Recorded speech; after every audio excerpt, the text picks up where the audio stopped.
So Leute, 100 Euro Chicken Road. 100 Euro pro, also nicht pro Dings, sondern pro Spiel, was ich mache.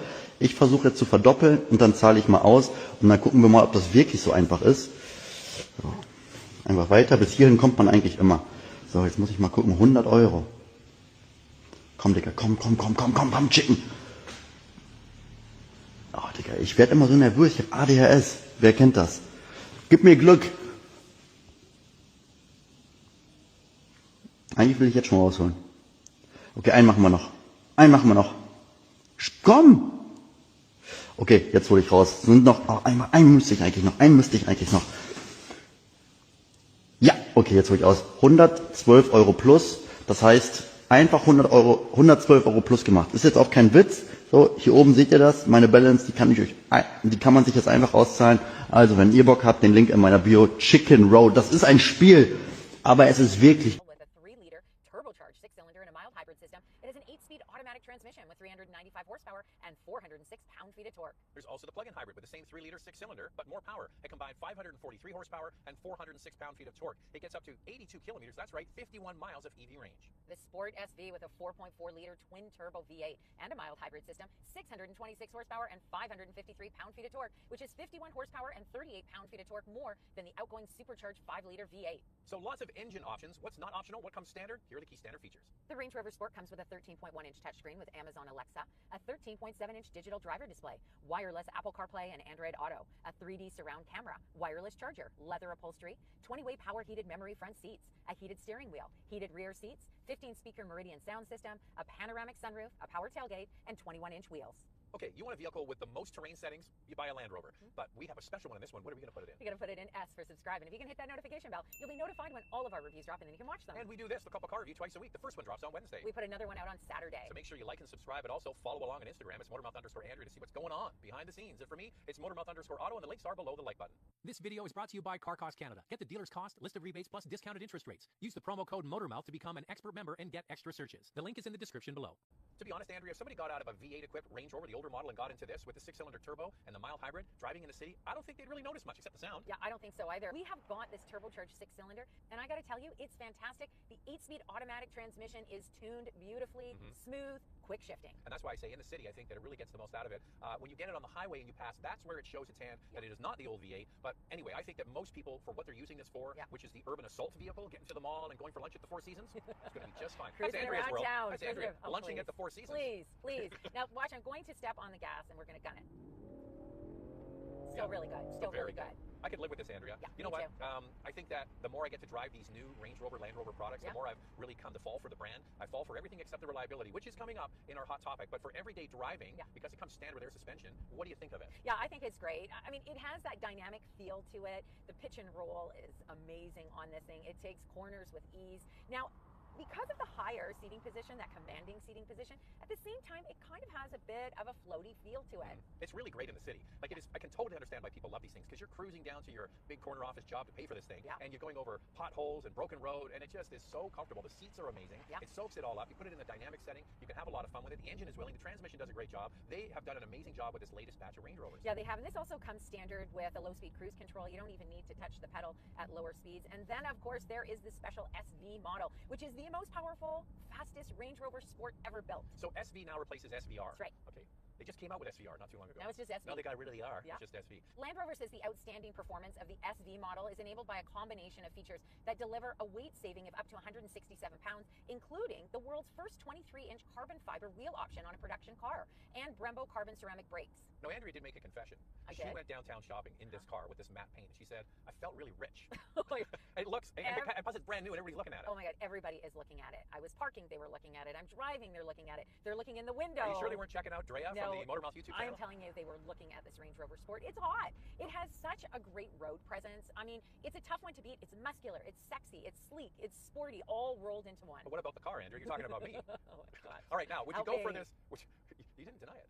Would you go for this matte paint? I love it for a week. I'm not sure I would order it this way. I kind of like it. I think it's super cool. I hear that if anything ever happens to it, matching it after the fact, like painting a fender or something, is kind of tricky. But anyway, if you're in the auto repair business, auto body repair, please chime in. We'd like to know if it's kind of hard to match it. But they've really done a nice job, I think, now of differentiating this Sport from the full-size Range Rover, especially at the back. They've got the single light bar. With the full-size Range Rover, it kind of has the little mustache at each corner. This one just goes straight across. It's looking more like the Velar now. This gets 8.5 inches to 11 inches of ground clearance. It can wade in 35.4 inches of water. Comes standard with LED headlights, LED taillights, rear fog lights, 21-inch wheels, and a temporary spare tire. We've got some extra features on this test model. In fact, $23,000 Canadian in extra features. They include... That's nothing. That's a rounding error. For a Range Rover, it kind of is. This gets the front fog lights, a gesture-controlled power tailgate, the red brake calipers, and a black roof. So this comes standard with an air suspension. You want air suspension in a Cayenne, that's extra. You want air suspension in a GLE, that's extra. That's one of the things, is this isn't inexpensive, but it does come arguably with more power, more equipment than some of those vehicles. As we can expect from Land Rover, this Range Rover Sport model has a beautiful interior design.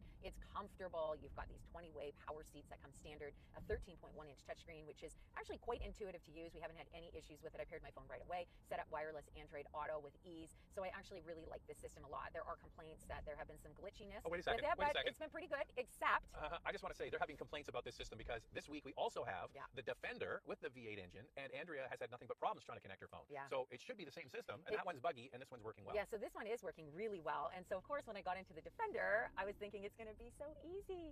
Oh, no, it took quite a while to connect wireless Android Auto to it, and it was like this hallelujah moment when it did, because then it started working properly. But the screen did freeze on me. All right, what you have, though, is a very clean design in here. Beautiful materials. So you've got cloth in the middle of the door here. I kind of like that. Beautifully padded all the way around. Like, they don't mess around. This is arguably a nicer interior, I would say, than the German competition, just out of the box. Yeah, we've got some extra features in this test model, the black veneer trim that you see on the side doors. Overall, I think for this base model, it really does feel upscale. I mean, I know you're paying over 100,000 Canadian for it. It should feel upscale. It does. And it's got lots of storage. Even this center console has a refrigerator in it. Okay, so there's a fridge here. There's space underneath where the cup holders are. There's a place right underneath the head unit for your phone, and then there's a little tray under there, so a lot of little cubby holes. Now, the main center console does have piano black in the center, and we're going to tackle that in Questions, Coffee, and Cars. One thing I'm so happy about is that it has a traditional shifter in here. We see in the new Porsche Cayenne that they've got this tiny shifter. It's no longer at the center console. This is what I like in my vehicle, so I applaud Land Rover for keeping this in the Range Rover. And they have a regular volume knob and a start-stop function in the middle as well. So this is a really nice combination of, it's new and modern, but it's traditional at the same time. The seats are a standout feature. The seating position is second to none, really. There's no other brand that does this kind of view with this kind of comfort. It just doesn't exist except you get a Land Rover. And the Meridian sound system is also excellent. I've really been enjoying that, listening to all my different music. It's good. Other a la carte items that you can add to this trim include an 11.4-inch rear entertainment system, a head-up display, as well as different exterior and interior packages. This is also a nice-sized vehicle as well. You get in the back seat. There is plenty of legroom, same comfortable seats, and plenty of headroom as well. How does it stack up? Comparing the Range Rover Sport to the BMW X5 and Mercedes-Benz GLE, this Sport has 40.3 inches of front row legroom, which is about the same as these competitors. Second row legroom at 37.8 inches is a little more than the X5, but 3 inches less than the GLE. And there is a difference between the full-size Range Rover and the Range Rover Sport. Here's a shot of the full-size Range Rover, and it has the clamshell design for the rear hatch. So you get a little tailgate. This has just the proper liftgate, which some might prefer. Also, because it has air suspension, you can raise and lower the cargo area to make it easier to load things in and out. Overall cargo capacity at 53 cubic feet, and space behind the second row at 32 cubic feet is smaller than both the X5 and the GLE. All right, we're going to touch on this shiny hard plastic. Time now for Questions, Coffee, and Cars. Your questions from Instagram. Did I miss something? No ventilated front and rear seats at this price point? You're right, the base model does not come standard with ventilated front seats or ventilated rear seats. They'll sell it to you. Yep. It's just optional. You can add it as an a la carte item You if can you add want. all kinds of things. Or you could go up one from the base model, and that's where it's included. Is that piano black, or is it just my imagination? Why do car manufacturers keep using piano black finishes? I think because it photographs really well and it looks good when it's clean. So I'm okay with it on the door cards here. Steering wheel? A little bit on the steering wheel. That's got the haptic feedback. Yeah. But this here, you know what I'd love for a manufacturer to do? I get to see it. Instead of having the shiny hard plastic, continue this vinyl or leather. That would look super premium. Do you know who does something like that? Acura RDX has that in the interior. Yeah, and it does look really good, and it holds up really well. Oh, before we go on, Yeah. people are saying we don't actually have coffee in here. Okay, I just want to show you. I do too. Let the camera, I look at do that. too. See the stain? It's already spilled a little bit, and on my jeans. Yeah, So yeah, there's. Wait, I'll do you one better. We're really drinking coffee See, here. people say, oh, you don't drink Oh, coffee. there we go. You don't drink coffee. It's like the cups are empty. That is nonsense. That is. Oh, wait a second. We're gonna do it British style. Ready? Because we're gonna British cough. Okay. That's rubbish. Complete rubbish. We And do if we were drink English, coffee. we'd be drinking tea. But anyway. We drink coffee. It's no lie here. This is really happening in Questions, Coffee, and Cars. As a 2021 Range Rover Sport TDI owner, I nice love the one. new design, but I really want the fun and fuel economy of driving a diesel. Knowing that your luxury SUV will give 1,000 kilometers to a tank of diesel on highway feels great. Does it ever? You feel good in your tummy when you do those long distance drives. We have a diesel Cayenne, same thing, about 1,000 kilometers on a highway run. That's a great engine too. The TD6 that they used to have in this, and the full-size Range Rover, and I think it was in the Defender too. What a great engine. That was the quietest diesel I've ever driven, was that TD6. Now it's gone. You know, all of them were great, whether you went with the Volkswagen Group, which we know what happened there. That's what we have. Yeah, that's what we Ours have. is actually an Audi. Mercedes-Benz, we had friends who owned a diesel. They loved it. I mean, there's just such a huge selection. It's a shame it's gone. Okay, quickly before we move on to our hot topic, which is worth waiting for. So if you're wanting to produce less CO2, actually diesels do a good job at that, because CO2 is directly related to fuel economy, and they do get great fuel economy. Yeah. What they're not good at is the low-level particulate pollution. Now they scrub a lot of it out, but it's not as clean as a gas, or certainly not as a hybrid. That's why they do it. And the V8 that Range Rover is offering on the SV trim is coming at BMW. It's a BMW engine, and it has 15% lower CO2 emissions than the previous 5-liter V8. But not as good as that diesel. Not as good, no. And now it's time for our hot topic. What's this one, Andrea? This has always been a favorite of mine. The elegance, luxury, and at the same time is rugged and capable. Has reliability improved at all? Every Land Rover we get, this is our hot topic. This is the one question everybody wants to know about. Yeah. What's the reliability like? Well, this is an all-new product. It's only been out now for weeks, so we'll have to wait and see. But Land Rover as a brand is... Wait, I'm not done.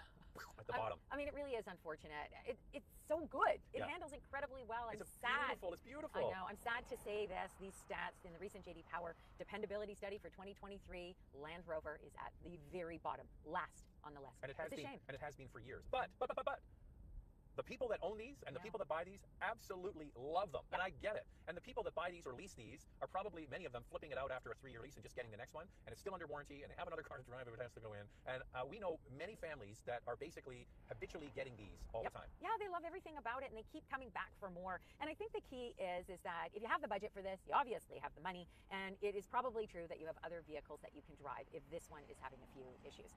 So can this tow? Oh yeah, it can tow, and more in our vital stats. Let's start with pricing. The Beast Dynamic SE model starts at just under $109,000 in Canada, and in the US, the Dynamic SE is just over $90,500. Here's the fuel economy for this base 6-cylinder engine: 13.1 liters per 100 kilometers in the city, 9.1 on the highway. That's 19 miles per gallon city, 25 miles per gallon highway. This Sport can tow an impressive 7,700 pounds. If you get the SV model, it's 8,200 pounds. The warranty is 4 years, 80,000 kilometers, or 50,000 miles. So Andrea, you like luxury? I sure do. And you want a 5-passenger luxury SUV? What else can you buy? For your consideration, 4 vehicles for you to consider. First is the BMW X5 with a turbocharged 3-liter inline-6 and a 48-volt hybrid system. It has 375 horsepower and a starting price of $86,000. The Mercedes-Benz GLE 450 with a 3-liter inline 6-cylinder turbo with a mild hybrid. It has 375 horsepower. Pricing is not listed on the website for the 2024 model yet. The Porsche Cayenne with a 3-liter V6 turbo, 348 horsepower, and a starting price just under $90,000. And we threw an oddball in here, the new Lexus GX with a twin turbocharged 3.4-liter V6, 349 horsepower. Pricing has not yet been confirmed. So there are 4 luxury SUVs for you to consider. Lightning round. 2 things we like to see improved. Love the way this looks. I really like the way it drives. I'd really like to see better reliability, so when we review these models, we can say, you got it. They are reliable. Exactly what Andrea said. That's the other one, the reliability. This is one sweet ride. If it's in your budget, you've got a great vehicle. Now I get it. I understand why people love these so much. This video is brought to you by Car Cost Canada. Get the dealer's cost, list of rebates, plus discounted interest rates. Use the promo code MOTORMOUTH to become an expert member and get extra searches. The link is in the description below.